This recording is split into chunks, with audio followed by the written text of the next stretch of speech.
Greetings, citizens of the world. A company whose president is best friends with Chelsea Clinton received more than $11 million in contracts over the last decade from a highly secretive Defense Department think tank, but to date, the group lacks official federal approval to handle classified materials, the Daily Caller News Foundation has learned.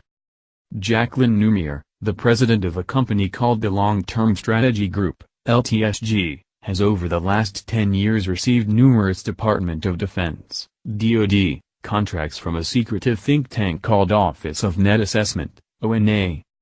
ONA is so sensitive. The specialized think tank is housed in the Office of the Secretary of Defense and it reports directly to the Secretary.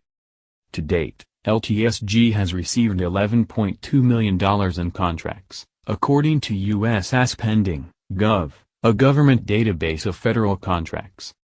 But after winning a decade of contracts from ONA, only now is the federal agency in the process of granting clearance to the company.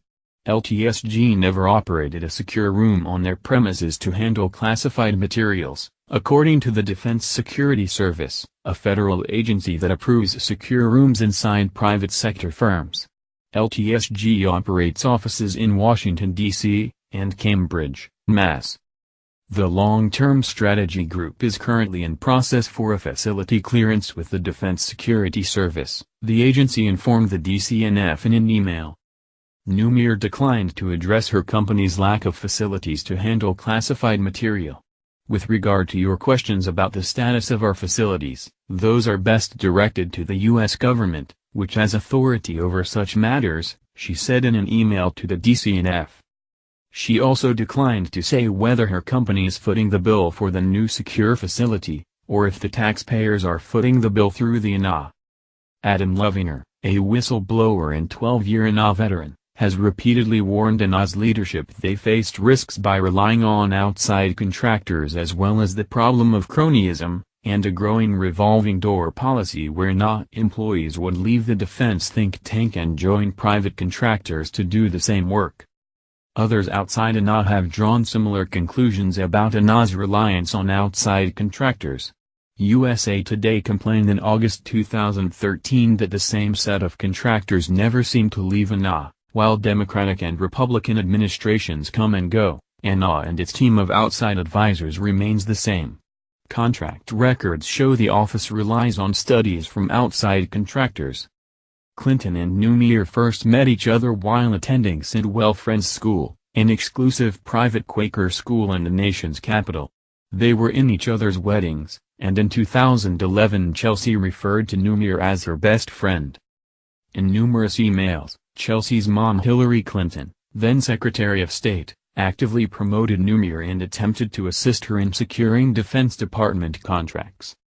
Secretary Clinton put Newmere in contact with Michelle Flournoy, former President Barack Obama's Undersecretary of Defense, according to the emails from Clinton's private email server and released by the State Department under a lawsuit filed by the watchdog group Judicial Watch. Hillary followed up in a July 19, 2009 email, asking Newmere, by the way, did the DoD contract work out?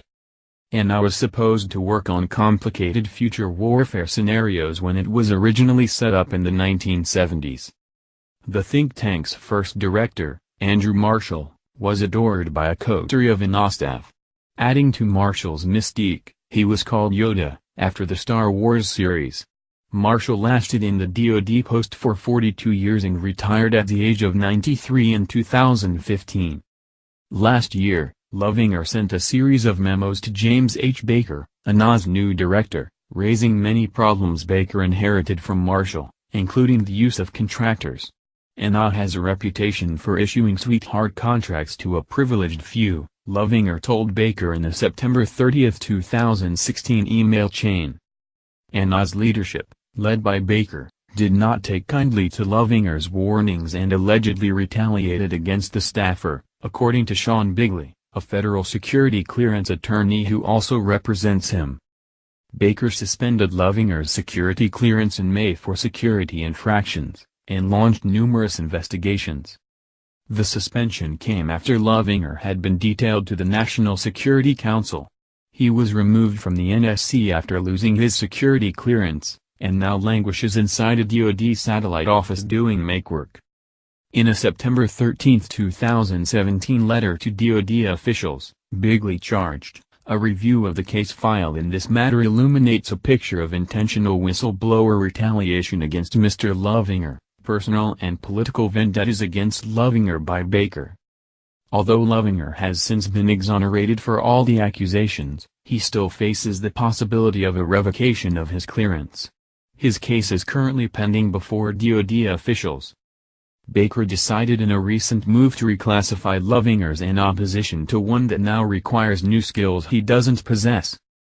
Bigley complained about this new act of retaliation in a September 21 letter to the DoD Acting General Counsel. "The practical effect of Baker's plan, if executed, is that Mr. Lovinger will become a surplus employee and will be terminated. He does not possess the skill set applicable to the proposed reclassification."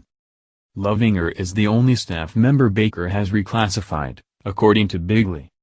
One of Lovinger's main complaints about ANA was that many of the report's contractors imparted very little new information to the think tank. Over the years, ANA's analytics staff has expressed how they learn very little from many, if not most, of our often very thin and superficial contractor reports, he wrote in the September 30, 2016 email. Some of LTSG's reports bear out Lovinger's critique. A September 2010 LTSG report, titled Trends in Elite American Attitudes Toward War, came to the astounding conclusion that American intellectuals have for the last century held considerably more cosmopolitan views than their non-intellectual counterparts. Another LTSG report was on the nature of Americans as a warlike people. Lovinger also suggested in a March 3, 2017 memo to the Record that contractor studies should be peer-reviewed. "There has never been an external review of these contractors' research products," he said, adding, "It is now clear that over several decades the office transferred millions of dollars to inexperienced and unqualified contractors." Others outside of ANA have been even more critical of the think tank. Carlos Lozada criticized the think tank as an opaque bureaucratic outfit, in a Washington Post review of a book about Marshall, ANA's founder. Michael C. Desch said a systematic scrutiny of ANA's work is long overdue in the December 2014 issue of the National Interest. He recommended that ANA, like so many now superfluous parochial schools, should close its doors. On the liberal front, author Jeffrey Lewis wrote a scathing attack on ANA in the October 24, 2014 edition of Foreign Policy magazine. Marshall funded a fair number of crackpots, he charged. Lewis cited two studies on Iraq written by a crackpot who thinks Saddam planned the 1993 World Trade Center bombing and 9/11, and a study on Islamic warfare by the guy who fabricated both a PhD and an interview with Barack Obama. Lovinger has also been critical of the revolving door at ANA, where previous government staffers went to work for ANA contractors. Philip Pornell, who was ANA's military advisor from November 2011 to December 2016, now works at LTSG as its director for gaming and analysis, according to his LinkedIn page. Steve Rosen, also a longtime ANA consultant, was originally Numer's professor at Harvard. But Numer and Rosen hit it off, and they co-taught a Harvard class together in 2006. Both Pornell and Rosen are today two top executives in a company that has only 8 employees, according to its LinkedIn account. Numer and Rosen are also top officers in a non-profit they created together called the American Academy for Strategic Education, which is dedicated to educating a rising generation of strategic thinkers, according to its website. The organization has raised $894,000 since its operation in 2013, according to their IRS 990 filing. The Academy paid Numer and Rosen $45,000 each in 2015. Since serving as president of LTSG, Numer has participated in many prestigious bodies on national security, and she was enrolled in a PhD program at Harvard Kennedy School's Belfer Center for Science and International Affairs. But her PhD had little to do with today's international conflicts or in contemporary military strategy. Her dissertation was on a comparison of seminal works on strategy and statecraft from ancient China, the medieval Middle East, and early modern Europe.